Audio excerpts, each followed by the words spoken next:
A very warm good morning to all and welcome to Unacademy. This is Surbi, your educator, and I welcome you all in today's class and this lecture.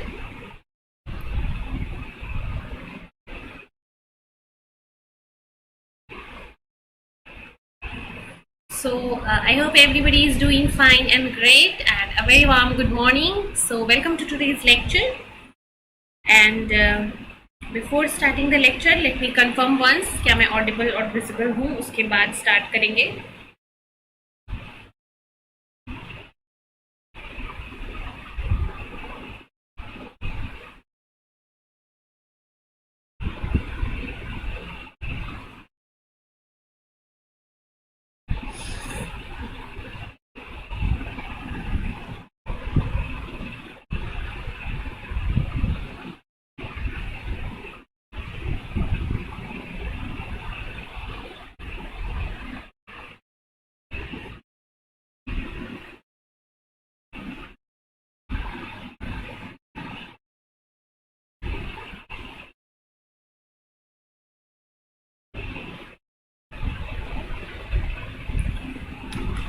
Okay so video is live, so let's start today's lecture. और आज के lecture में हम biochemistry बात करने वाले हैं. Biochemistry start कर रहे हैं हम आज के इस लेक्चर में. सो बायोकेमिस्ट्री से आपका हम न्यूक्लिक एसिड्स जो है वो पढ़ने वाले हैं. ऑलरेडी हम अपने पहले सेशंस में बायोकेमिस्ट्री का कार्बोहाइड्रेट, लिपिड्स और प्रोटीन्स डिस्कस कर चुके हैं. And again I will be discussing in a quick revision session about proteins. But हम आज से न्यूक्लिक एसिड स्टार्ट कर रहे हैं. ठीक है, न्यूक्लिक एसिड के बारे में हम आज बेसिक इंट्रोडक्शन और उसका स्ट्रक्चर देखेंगे. So let's begin. And before starting the lecture a very important announcement. Now Unacademy CSIR life sciences की जो हमारा ये चैनल है, इस चैनल की क्लासेस अब नए चैनल के ऊपर होंगी. वो शिफ्ट हो रही है अनअकैडमी CSIR नेट चैनल पे. सो जो बच्चे इस चैनल की क्लासेस रेगुलरली करते थे वो इस नए चैनल अनअकैडमी CSIR नेट को सब्सक्राइब कर लिए, ताकि आपकी जो भी नई क्लासेस हो वो मिस ना हो. ठीक है, अनअकैडमी CSIR नेट चैनल आपको अनअकैडमी का मिल जाएगा. ऑफिशियल चैनल है जहाँ पे अब हमारी लाइफ साइंसेस की भी क्लासेस होंगी. वहाँ पे UGC नेट CSIR की क्लासेस होती हैं, बाकी सारे ब्रांचेस की like physical, chemical, mathematical sciences. तो अब लाइफ साइंसेस की क्लासेस भी वहीं पे होंगी आपकी. ठीक है, अनअकैडमी CSIR लाइफ साइंसेस की क्लासेस जो हैं वो अब आपकी अनअकैडमी CSIR नेट चैनल पे होगी. सो ये इंपॉर्टेंट अनाउंसमेंट है आप सबके लिए, ताकि आपकी क्लासेस मिस ना हो. And also next is Unacademy के बारे में कुछ इंपॉर्टेंट पॉइंट्स. अनअकैडमी प्लस क्या है, अनअकैडमी आइकनिक क्या है, अनअकैडमी आपको क्यों ज्वाइन करना चाहिए. सो जो स्टूडेंट्स अनअकैडमी ज्वाइन करने में इंटरेस्टेड हैं उनके लिए मैं बताना चाहती हूँ कि अनअकैडमी जो है वो आपके लिए लाता है प्लस और आइकनिक सब्सक्रिप्शन. और अनअकैडमी के प्लस सब्सक्रिप्शन के थ्रू आपको क्या मिलेगा. अनअकैडमी के प्लस सब्सक्रिप्शन के थ्रू मिलेगा आपको live classes, test series, unlimited practice session and well scheduled course. So ये 4 बेनिफिट्स आपको अनअकैडमी प्लस सब्सक्रिप्शन देता है, जहाँ पे शेड्यूल कोर्सेज के थ्रू आपका कंप्लीट सिलेबस यहाँ पे कवर किया जाता है. आपको पूरी तरीके से सिलेबस कवर किया जाएगा. पूरा सिलेबस आपका यहाँ पे कवर होगा. और इसके साथ साथ आप जो प्रैक्टिस सेशन भी कर पाओगे, आप well schedule courses, live class भी अटेंड कर पाओगे. इसके अलावा अगर आप अनअकैडमी आइकनिक सब्सक्रिप्शन के लिए इंटरेस्टेड हो तो अनअकैडमी का आइकनिक सब्सक्रिप्शन भी है. वहाँ पे आपको क्या मिलता है, वहाँ पे आपको मेंटरशिप मिलेगा, पर्सनल गाइडेंस मिलेगी, देन आपको स्टडी प्लानर मिलेगा, पर्सनलाइज्ड स्टडी मटेरियल मिलेगा जहाँ पे आपको नोट्स मिलेंगे, प्रैक्टिस क्वेश्चंस मिलेंगे. देन आपको एक्सपर्ट जो है वो गाइड भी करेंगे, एक्सपर्ट गाइडलाइंस भी मिलेंगी. सो और total full guidance plus preparation plus strategy making, ये सारी चीज़ें एक साथ अगर आपको चाहिए तो उसके लिए आप अनअकैडमी आइकनिक पे जा सकते हो. सो जो स्टूडेंट भी इंटरेस्टेड है, इन दोनों में से आपके पास चॉइसेस हैं. या तो आप प्लस सब्सक्रिप्शन ले सकते हो या तो आप आइकनिक सब्सक्रिप्शन ले सकते हो. और अगर आप नए हो इस प्लेटफॉर्म के ऊपर तो नए बच्चों के लिए आप अगर आप देखना चाहते हो तो आप सिर्फ फ्री क्लासेस भी देख सकते हो. सो प्लस और आइकनिक ये तो हो गई सब्सक्रिप्शन क्लासेस जहाँ पे आपको पेमेंट करना होता है. इसके अलावा अनअकैडमी आपको फ्री क्लासेस भी देता है. और अनअकैडमी की फ्री क्लासेस होती हैं स्पेशल क्लासेस. तो अगर आप मेरी स्पेशल क्लासेस या फिर इंडिया के किसी भी एजुकेटर की स्पेशल क्लास अटेंड करना चाहते हो तो उसके लिए आपको अनअकैडमी के लर्निंग ऐप में जाना होगा, इंस्टॉल करना होगा, and then you have to select your goal. Goal क्या सेलेक्ट करोगे? CSIR UGC NET. CSIR UGC NET के अंदर आपको ये सारी की सारी क्लासेस मिलेंगी। So CSIR UGC NET goal के अंदर जाके आप यहाँ पे सेलेक्ट कर पाओगे। अगर आपको प्लस सब्सक्रिप्शन लेना है देन सेलेक्ट प्लस, अगर आपको फ्री क्लासेस देखना है then go for free live classes, और फिर यहाँ से आप यहाँ पे फ्री लाइव क्लास पे क्लिक करके इंडिया के सारी फ्री क्लासेस देख पाओगे। अगर आप मेरी फ्री क्लासेस करना चाहते हो सो मोर देन 200 फ्री क्लासेस मैंने अनअकैडमी के प्लेटफॉर्म के ऊपर ले रखी हैं ऑलरेडी। तो आपको उन सारी क्लासेस का लिस्ट मिल जाएगा मेरी प्रोफाइल में जाके, और आप उन सबको अटेंड कर सकते हो। इसके अलावा अगर आप सब्सक्रिप्शन लेना चाहते हो, सो प्लस सब्सक्रिप्शन अगर आप लेना चाहते हो सो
यस।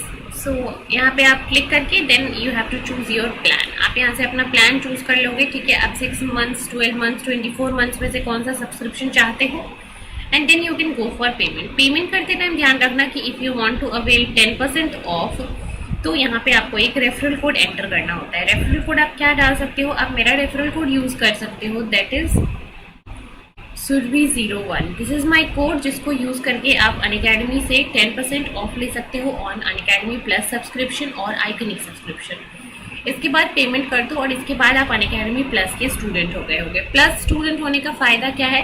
अनअकैडमी के ऊपर जो भी नए बैचेस लॉन्च होते हैं आप उन बैचेस में इनरोल हो पाओगे विथ 24/7। मतलब किसी भी बैच को आप कभी भी देख पाओगे विथ अनलिमिटेड एक्सेस, एक बार नहीं मल्टीपल टाइम देख पाओगे। तो अगर आप लाइव क्लास नहीं देख पा रहे हो तो फिर प्लस के रिकॉर्डेड वर्जन भी आपके लिए अवेलेबल रहेंगे ऑन द लर्निंग ऐप। सो ये सारे प्लस स्टूडेंट्स को बेनिफिट मिलता है। और अगर आप सब्सक्रिप्शन अभी लेना चाहते हो फ्रॉम 23 to 38 सितंबर, सो अभी आपके लिए क्या ऑफर है? अभी अगर आप 12 मंथ के सब्सक्रिप्शन के लिए जाते हो, सो 12 मंथ के सब्सक्रिप्शन के साथ 2 मंथ की एक्स्ट्रा सब्सक्रिप्शन आपको मिलेगी। सो 12+2 सब्सक्रिप्शन ऑफर है अभी, जहाँ पे 12 मंथ के सब्सक्रिप्शन के साथ 2 मंथ की एक्स्ट्रा सब्सक्रिप्शन आपको फ्री में मिलने वाली है, ठीक है। Then another important announcement is that for the 3-month subscription, the plus subscription prices and the prices of iconic subscription, it will be increased soon. So all those students who are interested to go for the iconic subscription, आप iconic subscription के लिए फटाफट से चले जाओ इससे पहले कि प्राइस हाइक हो जाए, ठीक है। प्राइस हाइक होने से पहले फटाफट से आप अनअकैडमी के आइकनिक सब्सक्रिप्शन या फिर प्लस सब्सक्रिप्शन 3 मंथ का जो है उसके लिए जा सकते हो। And next is new batches being launched. So Unacademy के ऊपर outside batch for chemical sciences, physical sciences, life sciences, सबके लिए आउटसाइड बैच जो है आपका वो स्टार्ट होने जा रहा है, लॉन्च होने जा रहा है फ्रॉम 23 सितंबर। सो इस नए बैच में अपने आप को इनरोल कीजिए और अनअकैडमी के साथ जुड़िए। So this is all about the introduction. Now we'll start our lecture on nucleic acid. So shall we start? Yes, एक बार सारे बच्चे बता दो मुझे। Good morning everyone.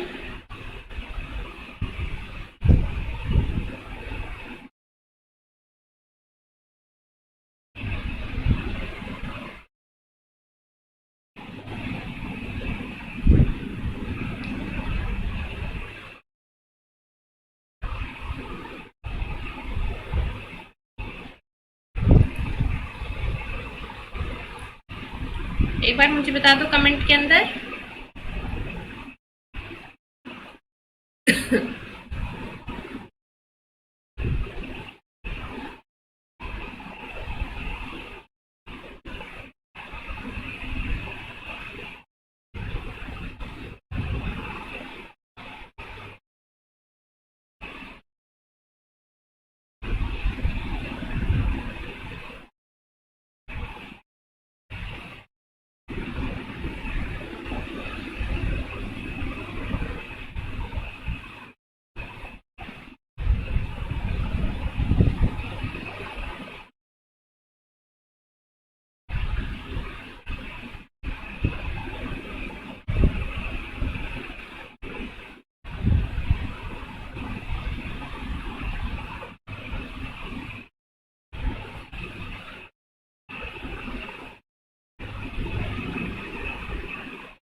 चलो, so yes, so let's begin the lecture about the introduction for nucleotides। ठीक है, start करते हैं। स्ट्रक्चर्स देखेंगे हमारे न्यूक्लियोटाइड्स के। सो न्यूक्लियोटाइड्स है variety of role in the cellular metabolism. Nucleotides का रोल क्या होता है अगर सबसे पहले देखें, so they constitute the nucleic acid. जो डीएनए और आरएनए होता है हमारे बॉडी में, जितना भी इंफॉर्मेशन हमारी बॉडी में स्टोर्ड रहता है, जितने भी इंफॉर्मेशन हम स्टोर करते हैं,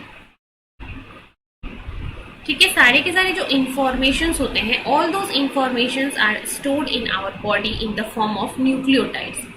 ये न्यूक्लियोटाइड्स ही हैं, ये सारे के सारे इंफॉर्मेशन को अपने अंदर स्टोर करते हैं इन द फॉर्म ऑफ न्यूक्लियोटाइड्स। और अगर इस इंफॉर्मेशन को एक्सप्रेस होना है, सो इस इंफॉर्मेशन को एक्सप्रेस होने के लिए भी न्यूक्लियोटाइड्स की जरूरत होती है इन the form of RNA. So nucleotide के फॉर्म में इंफॉर्मेशन का स्टोरेज होता है और इंफॉर्मेशन का एक्सप्रेशन होता है। ठीक है, so they constitute the nucleic acid, and nucleic acids like DNA and RNA, they are the form in which information is stored in our body and information is expressed also.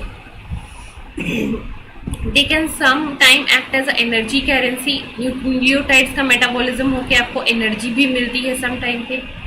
ठीक है, so both are the rules। Now coming to the structure of the nucleotides, so nucleotides are composed of three specific characteristic components।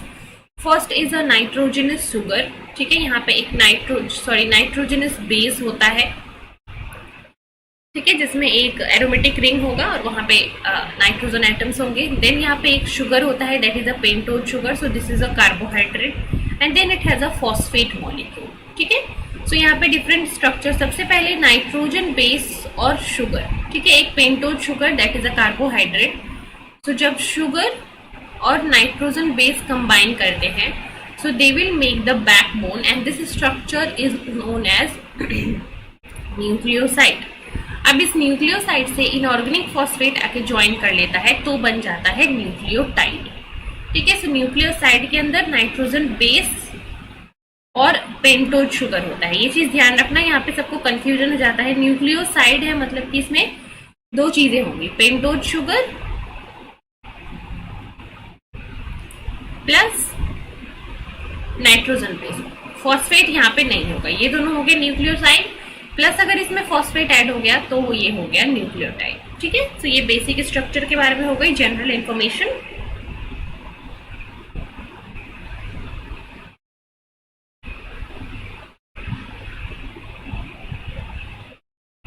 Right, everybody?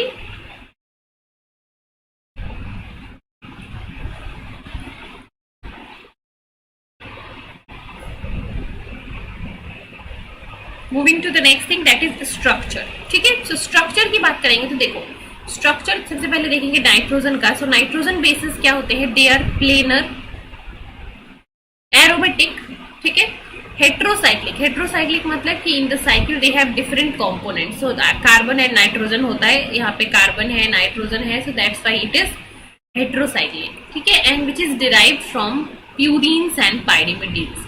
So purine and pyrimidines क्या होते हैं, सबसे पहले अगर देखें तो सबसे पहले हम देखेंगे प्यूरीन को, ठीक है। प्यूरीन के स्ट्रक्चर को याद रखो, उससे आप सारे के सारे नाइट्रोजन बेस याद रख पाओगे।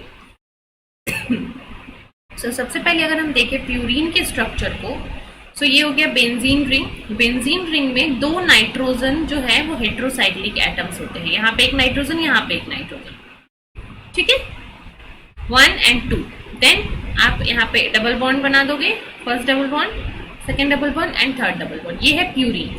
अब प्यूरीन नाइट्रोजन बेस की अगर हम बात करें तो इसके कौन कौन से डेरिवेटिव्स होते हैं नाइट्रोजन बेस पे, so total there are 5 nitrogen bases, ठीक है।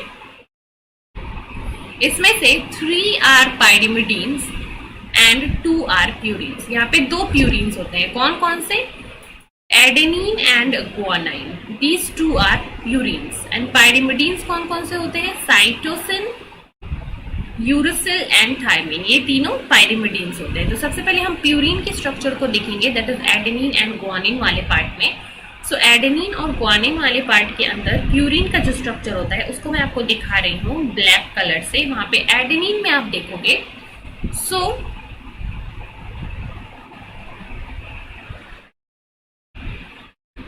वन सेकेंड, प्यूरीन के स्ट्रक्चर में थोड़ा सा चेंज है, I am sorry. So purine का स्ट्रक्चर डबल रिंग होता है, जहां पे एक ये हो गया एक रिंग, और दूसरे रिंग में यहाँ पे 5 मेंबर्ड रिंग होता है जो कि ऐसे अटैच होगा, ठीक है। और यहाँ पे और 2 नाइट्रोजन होंगे एंड डबल बॉन्ड, ठीक है, ये है प्यूरीन। अब अगर हम इसके डेरिवेटिव की बात करें एडेनिन की, सो एडेनिन अगर डेरिवेटिव है तो एडेनिन डेरिवेटिव में सबसे ऊपर बस आप एक NH2 लगा दो, ठीक है, बस NH2 लगा दो, तो ये पूरा स्ट्रक्चर जो है आपका ये बन गया। तो आप पहले प्यूरीन का स्ट्रक्चर बना दो और उसके बाद इस ऊपर वाले पोजीशन पे अगर आप NH2 लगा देते हो, सो this is the purine which is a adenine molecule. अगर आप अब गुआनिन के स्ट्रक्चर में जाओगे तो सेम स्केलेटन बना दो, स्केलेटन तो सेम बन जाएगा, ठीक है। यहाँ पे नाइट्रोजन, यहाँ पे नाइट्रोजन, यहाँ पे नाइट्रोजन और यहाँ पे नाइट्रोजन, ये स्केलेटन सेम हो गया। अब आप इन दोनों पोजीशंस पे आपको चेंज करना है, यहाँ पे एक ऑक्सीजन लगा दो और इस दोनों के बीच में एक NH2 लगा दो, ठीक है। यहाँ आपने ऑक्सीजन लगाया, यहाँ आपने NH2 लगाया, ठीक है, यहाँ पे ऑक्सीजन, यहाँ पे NH2, तो ये हो गया आपका गुआनाइन। सो एडेनिन और गुआनाइन के स्ट्रक्चर में बेसिक डिफरेंस क्या है, ये बेसिक फ्रेमवर्क तो सेम रहेगा, ठीक है। अभी अगर ये क्या है, ये अगर एडेनिन है तो यहाँ पे क्या लग जाएगा, NH2। अगर ये गुआनाइन है, जो कि मैं आपको दूसरे कलर से दिखा रही हूँ, let's say in the green colour, so अगर ये गुआनाइन है तो यहाँ पे O2 लग जाएगा और यहाँ पे NH2 लग जाएगा। ये बेसिक डिफरेंस होता है आपका, यहाँ O2 और यहाँ पे NH2, गुआनाइन और एडेनिन के स्ट्रक्चर में, ठीक है। सो गुआनाइन एंड एडेनिन का स्ट्रक्चर एंड प्यूरीन्स का स्ट्रक्चर सबको क्लियर हुआ। प्यूरीन्स जो नाइट्रोजन बेसेस होते हैं, इसमें 2 कैटेगरीज होती हैं, 2 एग्जांपल्स आता है, एक हो गया एडेनिन, एक हो गया गुआनाइन। एडेनिन के अंदर सिर्फ NH2 होता है, गुआनाइन के अंदर NH2 और कार्बोनिल ग्रुप होता है, ठीक है, कार्बोनिल एंड NH2, यहाँ पे सिर्फ NH2। So let me know if it is clear everybody.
Yes, let me know in the comment. Purine के, एडेनिन और ग्वानिन के स्ट्रक्चर में किसी को डाउट है तो। Then will move to pyrimidine. Pyrimidine के अंदर 3 एग्जाम्पल्स होते हैं, cytosine, uracil and thiamine.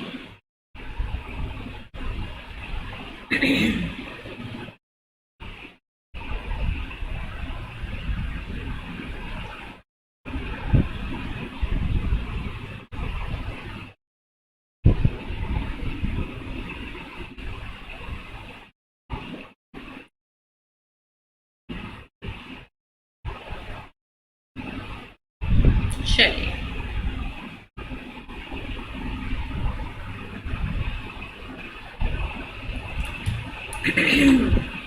Moving ahead to the pyrimidine structure. तो पायरिमिडीन के अंदर बेसिक फ्रेमवर्क आपका क्या होगा? बेसिक फ्रेमवर्क कुछ ऐसा होगा जहां पे इधर पे एक नाइट्रोजन और यहाँ पे एक नाइट्रोजन होगा बस, ठीक है।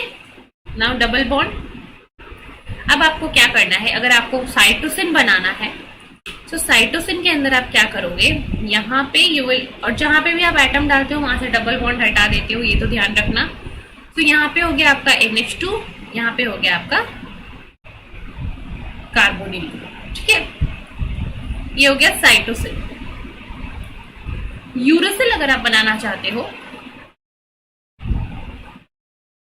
सेम फ्रेमवर्क, दोनों पोजीशन पे आप क्या डालोगे? ऑक्सीजन डालोगे, दोनों पोजीशन पे यूरासिल। थायमीन अगर आप बनाना चाहते हो, दोनों पोजीशन पे यूरासिल की तरह ऑक्सीजन डालोगे, ठीक है, बट इस एक पोजीशन पे CH3 भी डालोगे। सो ये हो गए 3 और स्ट्रक्चर्स, ठीक है।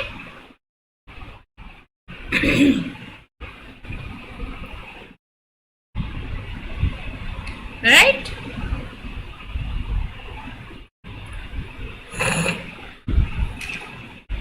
रिंग में नाइट्रोजन और कार्बन का नंबरिंग कैसे होता है? नंबरिंग बच्चे जैसे यहाँ पे आपको जैसे लिख रखा है ना, देखो ये मान लो आपका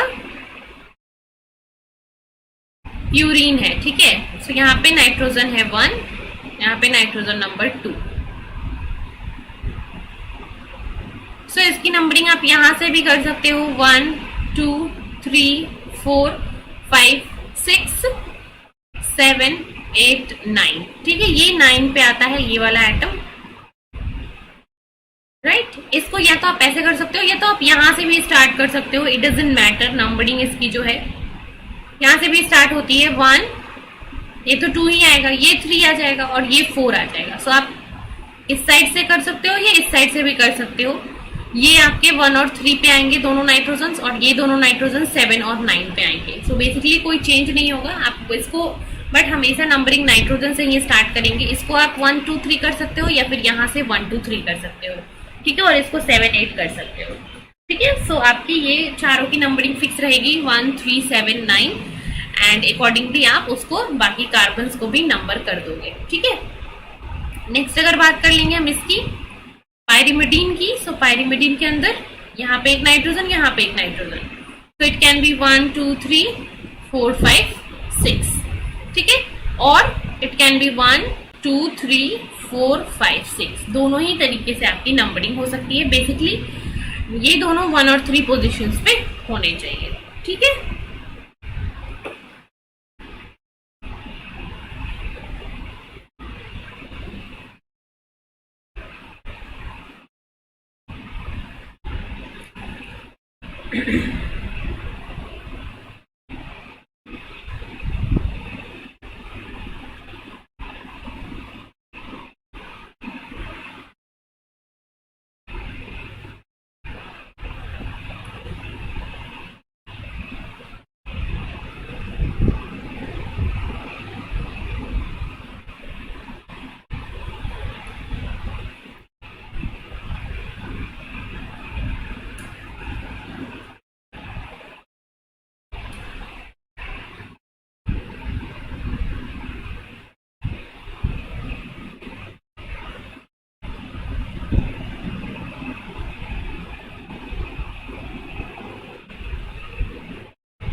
चलिए ठीक है।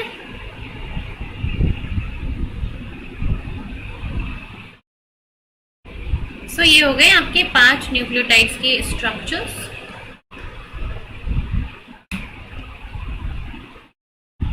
So ribonucleotides is the monomeric unit of RNA. So it has a base, a ribose sugar and a phosphate.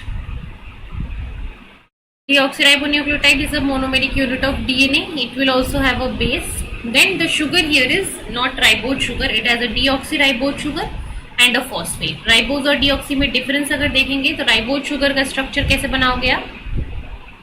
Pentose sugar बनाना है, ठीक है। ये हो गया आपका पेंटोज शुगर का फ्रेमवर्क।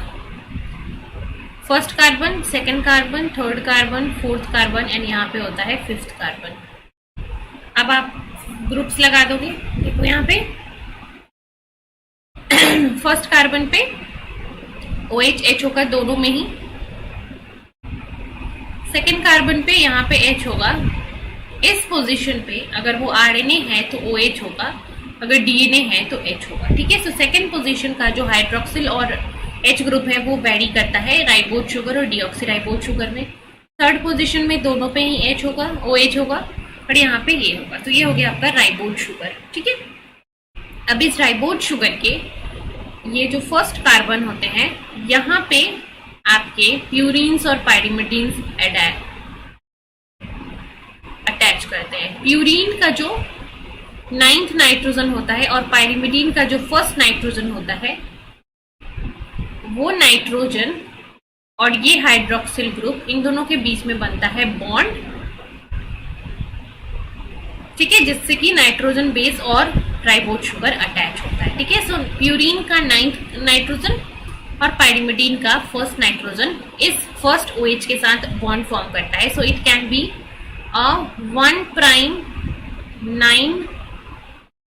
9N glycosidic bond और it can be 1' N1 bond. ये होता है प्यूरिन के साथ, ये होता है पायरिमिडीन के साथ, ठीक है।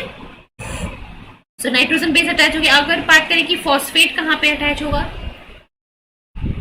सो देखो ग्रीन कलर से ये जो CH2OH है यहाँ पे इस ऑक्सीजन के साथ आके, इस OH ग्रुप के साथ आके फॉस्फेट आपका अटैच होता है, ठीक है। सो ये हो गए दोनों के अटैचमेंट की position.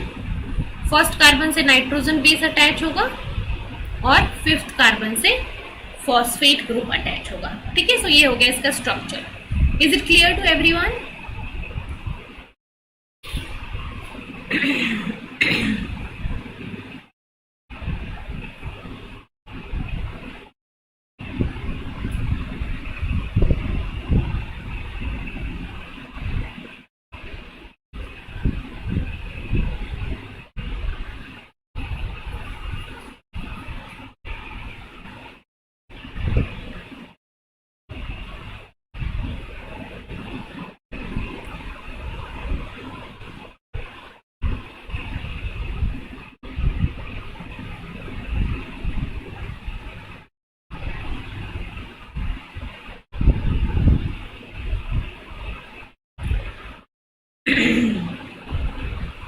Yes, clear this structure?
चलिए आगे बढ़े फिर।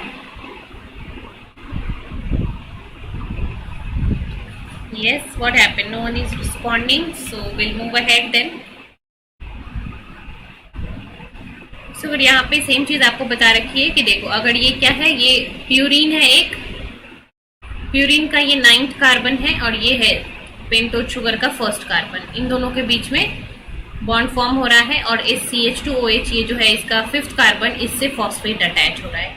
तो ये अटैचमेंट पॉइंट है इसका, ठीक है। यहाँ पे नाइट्रोजन बेस अटैच हो रहा है 1st कार्बन से with its 9th nitrogen, and यहाँ पे 5th कार्बन से फॉस्फेट अटैच हो रहा है। This is for purines. अगर पाइरिमिडीन्स की बात करें, सो this is the first nitrogen से 1st कार्बन अटैच हो रहा है। सो 1 प्राइम बॉन्ड यहाँ पे बन रहा है, वो यहाँ पे भी 1 प्राइम बॉन्ड बन रहा है। So this is your thiamine and this is your cytosine, और यहाँ पे फर्स्ट पे फॉस्फेट अटैच होता है। सो ये स्ट्रक्चर जो है, बेसिक फ्रेमवर्क आपके सारे के सारे न्यूक्लियोटाइड्स का रहता है, जहाँ पे अरेंजमेंट क्या होता है, बेसिकली आपके 1st कार्बन से जो पेंटोज शुगर का 1st कार्बन रहता है, उससे हमारा नाइट्रोजन बेस अटैच होता है, और जो पेंटोज शुगर का 5th कार्बन रहता है, उससे हमारा नॉर्गेनिक फॉस्फेट आके अटैच होता है।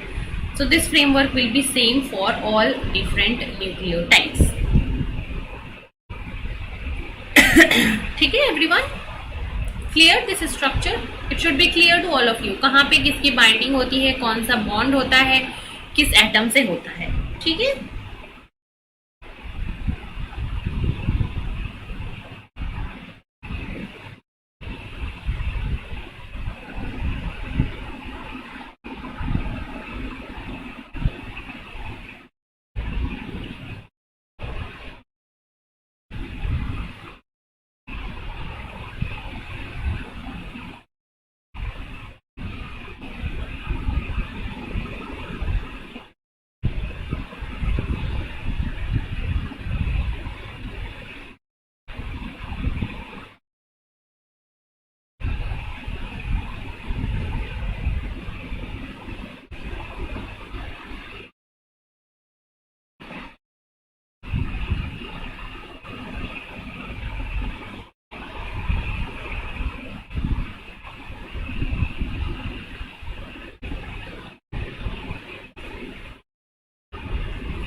चलो आगे बढ़ते हैं, फिर नेक्स्ट देखते हैं क्या है। अभी राइबोन्यूक्लियोटाइड के स्ट्रक्चर को अगर देखोगे तो सेम चीज ही है, बस यहाँ पे OH का डिफरेंस है, बाकी सब सेम है। बॉन्डिंग यहाँ पे भी 1st कार्बन से होगी, ठीक है, और 5th कार्बन पे होगी। 1st कार्बन पे नाइट्रोजन बेस अटैच होगा और 5th कार्बन पे फॉस्फेट अटैच होगा। All thing will be same except for this second position पे अगर वो राइबोज शुगर है तो वहां पे OH होगा, अगर डीऑक्सीराइबोज है तो वहां पे H होगा, ठीक है। चलो नेक्स्ट एक और चीज देखते हैं कि ये जो राइबोज शुगर होता है, वहां पे सेकंड पोजीशन पे OH होने के कारण this is susceptible to alkaline hydrolysis, ठीक है। इसको अब देखेंगे, इससे पहले फॉस्फोडाइस्टर बॉन्ड का फॉर्मेशन देखेंगे। सो फॉस्फोडाइस्टर बॉन्ड अब 2 न्यूक्लियोटाइड के बीच में बनता है। मान लो ये एक न्यूक्लियोटाइड हो गया, ये दूसरा न्यूक्लियोटाइड हो गया। अब इन दोनों न्यूक्लियोटाइड को हमको क्या करना है, जोड़ना है टू मेक द डीएनए, क्योंकि डीएनए में बहुत सारे न्यूक्लियोटाइड एक साथ होते हैं। सो यहाँ पे ये एक न्यूक्लियोटाइड हो गया, ये है इसका 1st कार्बन पे नाइट्रोजन शुगर, ये है इसका 5th कार्बन पे फॉस्फेट, ठीक है।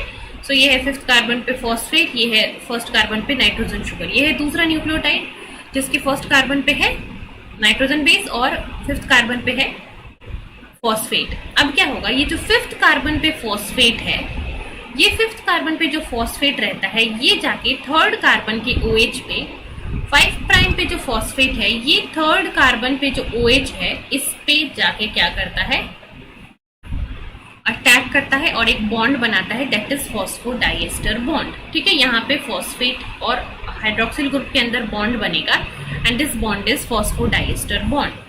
सो 5th carbon and 3rd carbon, ठीक है। सो 5 प्राइम टू 3 प्राइम डायरेक्शन के, यहाँ पे इसका 5 प्राइम एंड है, यहाँ पे इसका 3 प्राइम एंड है। सो इस डायरेक्शन में आपका फॉस्फोडाइएस्टर बॉन्ड बनेगा। 5 prime phosphate of 1 sugar react with 3 prime OH of next sugar to form the phosphodiester bond. Similarly next वाले में इसका 5 यहाँ पे इंगेज हो गया, 3 अभी भी फ्री है और इसका 3 नेक्स्ट वाले न्यूक्लियोटाइड के 5 से इंगेज होगा.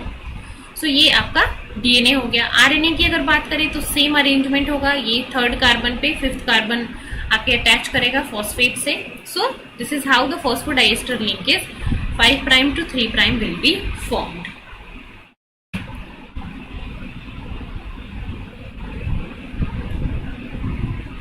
Is it clear everybody?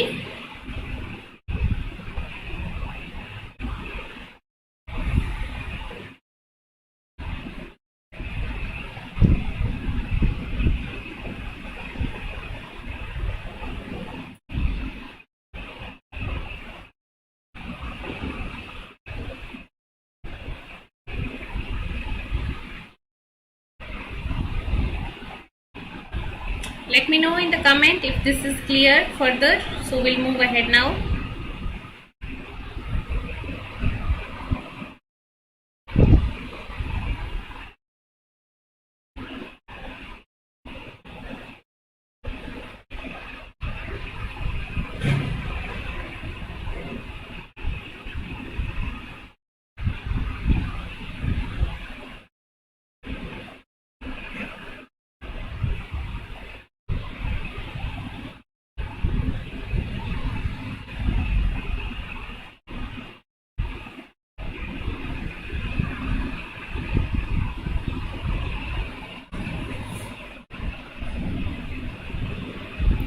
Let's move ahead then.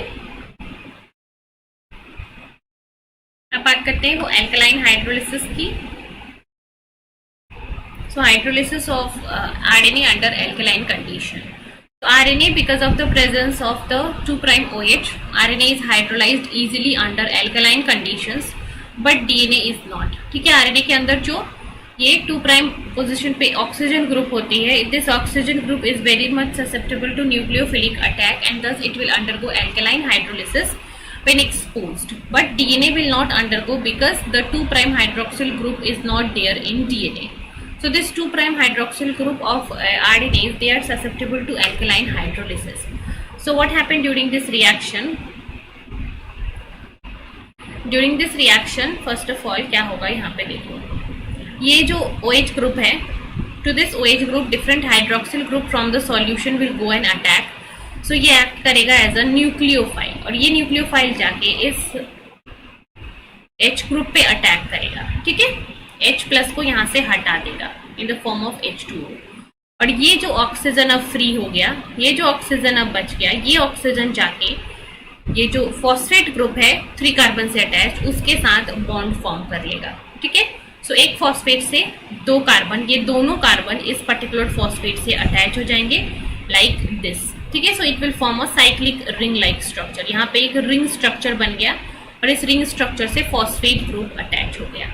So there will be the formation of cyclic 2,3 monophosphate nucleotide. So this is the first product. जैसे ही हाइड्रोक्सिल ग्रुप अटैच करेगा, यहाँ से H प्लस हट जाएगा. ठीक है, OH ग्रुप और H में यहाँ से H प्लस हट जाएगा और H प्लस के हटते ही ये ऑक्सीजन यहाँ पे साइक्लिक स्ट्रक्चर बना लेगा. So this is the cyclic structure and now this cyclic structure, this will be rapidly hydrolysed again to a mixture of 2 compound that is either 2 phosphate और 3 phosphate. So ये अब cyclic bond break करेगा, either यहाँ से break करेगा सो 3 phosphate बनेगा, यहाँ से ब्रेक करेगा तो 2 फॉस्फेट बनेगा. मतलब क्या हुआ, आपका ये फॉस्फोडाइस्टर बॉन्ड ब्रेक हो गया, आरएनए क्लीव हो गया. So this step by step cleavage will happen in case of RNA. So RNA hydrolysis जो होता है वो होता है because of the presence of OH group in the RNA, but DNA में ऐसा कोई भी OH ग्रुप प्रेजेंट नहीं होता है and that's why DNA is susceptible to such kind of alkaline hydrolysis. Right? चलिए, so that's all for today's session. Any doubt, students? Any doubt in today's class? Anybody?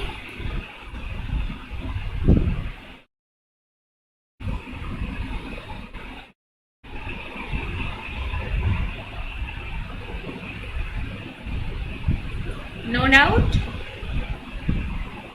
Okay, great. So we'll just end the lecture now. We'll meet tonight 10 p.m. 10 p.m. पे मिलेंगे for our next lecture. So thank you so much. और अगर किसी को doubt रहता है इस lecture में, so आप अपने डाउट को नीचे कमेंट में मेंशन कर सकते हो, मैं कमेंट में रिप्लाई करूंगी आपका। एंड अगर वीडियो अच्छा लगा तो इसको लाइक ज़रूर करना, चैनल को शेयर करना, ठीक है। Thank you so much.